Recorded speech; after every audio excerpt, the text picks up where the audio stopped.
ბურთი ბავშვობიდან უყვარდა და ისევე როგორც ბევრმა ქართველმა ბიჭმა ფეხბურთის თამაში ადრეული ასაკიდან დაიწყო. სპორტსკოლა ავაზაში 10 წელი გაატარა. მაშინ ალბათ ცოტა თუ იფიქრებდა, რომ ლევან კობიაშვილი ქართული ფეხბურთის ისტორიაში მნიშვნელოვან ადგილს დაიკავებდა. მას შემდეგ მრავალი წელი გავიდა, ხოლო საქართველოს ნაკრების ნახევარმცველი ეროვნულ ასეთ მოიგებს. თუმცა აქამდე იყო გრძელი და არც თუ იოლი გზა. ავაზიდან კობიაშვილი რუსთავის გორდაში ჩაირიცხა. მალე ის დინამოს მესვეურებმა შეამჩნიეს და ბავშვობის ოცნებაც ახდა. მაშინ ჩემთვის პაული ყაველაშვილი და კინკლაძეები რო იყვნენ და რა გამოჩნდა შელია ცხადაძე ყველა რა ეს ჩვენი ფეხბურთელები იმას უყურებდი მე თვითონ არ მეჯერა იმიტომ ჩემთვის ახლა ის იყო რაღაც ბავშვური ოცნება ნატურა ხა თბილისის დინამო და მე ამ ფეხბურთელების გვერდში დგომა და თან იმას აქში შემდეგ იყო ვლადიკავკაზის ალანია. რუსეთში 1 წელი დარჩა. ამ დროს ქართველი ფეხბურთელით ევროპული კლუბები დაინტერესდნენ. კობიაშვილმა ფრაიბურგთან გააფორმა კონტრაქტი. ბუნდესლიგის გუნდში ის 123 მატჩი გამართა და 36 გოლი გაიტანა. ამ პერიოდიდან სპორტსმენს საუკეთესო მოგონებები დარჩა. ყველაფერი კაი რაც ბოლო პერიოდში მოხდა ჩემი ირგვლივ ჩემ ოჯახში, რა თქმა უნდა, ყველაფერი ფრაიბურგთანაა დაკავშირებული. ბავშვი იქ შეგვეცინა და ყველაფერი როგორც ფეხბურთელის, რა თქმა უნდა, უფრო გავიზარდე კიდე ერთი ნაბიჯი წინ გადავდე. თუმცა იზრდებოდა ფეხბურთელი და იზრდებოდა ამბიციაც. ფრაიბურგთან კონტრაქტი დასრულდა. მომდევნო ნაბიჯი შალკე იყო. 7 სეზონი, 168 მატჩი და 17 გატანილი გოლი. შალკეში გატარებული წლები კობიაშვილისათვის წარმატებული გამოდგა. ერთ-ერთი ყველაზე დასამახსოვრებელი მატჩი 2005-2006 წლის ჩემპიონთა ლიგის ჯგუფურ ეტაპზე გამართა, სადაც PSV Eindhoven's 3 გოლი გაუტანა. მაშინ ქართველი ნახევარმცველი შეხვედრის საუკეთესო მოთამაშედ დაასახელეს.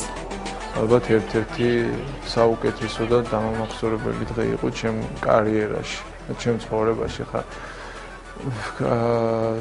მით უმეტეს ჩემთვის ახლა როდესაც თავდასხმელი ხარ და უფრო წინახარში თამაშობ შეიძლება რაღაც ადვილი იყოს, მაგრამ ჩემთვის ძალიან მნიშვნელოვანი იყო და ძალიან საჭირო იყო. 2010 წლიდან კობიაშვილი ჰერტას ღირსებას იცავს. მას ბუნდესლიგაში 300-ზე მეტი მატჩი აქვს ჩატარებული, რაც ნამდვილად შთამბეჭდავი რიცხვია. თუმცა არის კიდევ ერთი რიცხვი, რომელიც ქართველი გულშემატკივრისათვის გაცილებით მნიშვნელოვანია. ყველაფერი კი 1996 წელს დაიწყო. მაშინ ფეხბურთელი 19 წლის იყო. ეროვნული ნაკრების მაისურით პირველი გოლი 2001 წელს უნგრეთის კარში გაიტანა. ამის შემდეგ კიდევ 11 ჯერ გაახარა გულშემატკივარი. სანაკრებო კარიერის მანძილზე მას სამხრეთ აფრიკის, ირლანდიის, ალბანეთის, ფარერების, ურუგვაის, კვიპროსის, ბულგარეთის, ესტონეთის კარი აქვს აღებული. და ბოლო გოლი, რომელიც ქართულ კომაკს დიდხანს ემახსოვრება. საქართველო-ხორვატია 2011 წლის 26 მარტი.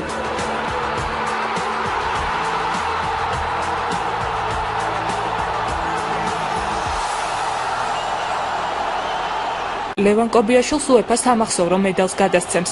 ასეთ медалს მხოლოდ ის ფეხბურთელები იღებენ, ვისაც ნაკრებში 100 და მეტი მატჩი აქვს ჩატარებული. ასეთი ფეხბურთელი ევროპაში სულ 109-ა. მათ რიცხვს ქართველი ნახევარმცველიც შეუერთდება. ყველა ძალიან კარგად იცის, რა ხდება მე-100 მატჩია მისი ეროვნული ნაკრების მაისური და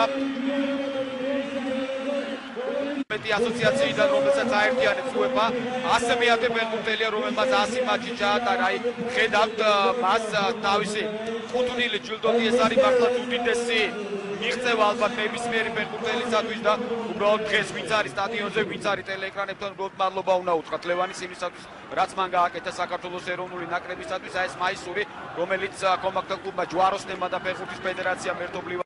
Schalke. Whoa, what a goal! What a brilliant goal and what a way to celebrate! 102 years of football. Levan Kobiashvili knocks in an absolute scorcher to make it 2-0, and that was a beauty. And they're going to be showing that one for the next 100 years. What a cracker! Oh my goodness! Levan Kobiashvili makes it 2-0 on Oliver Kahn.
გაწოდება საჯარიმოში.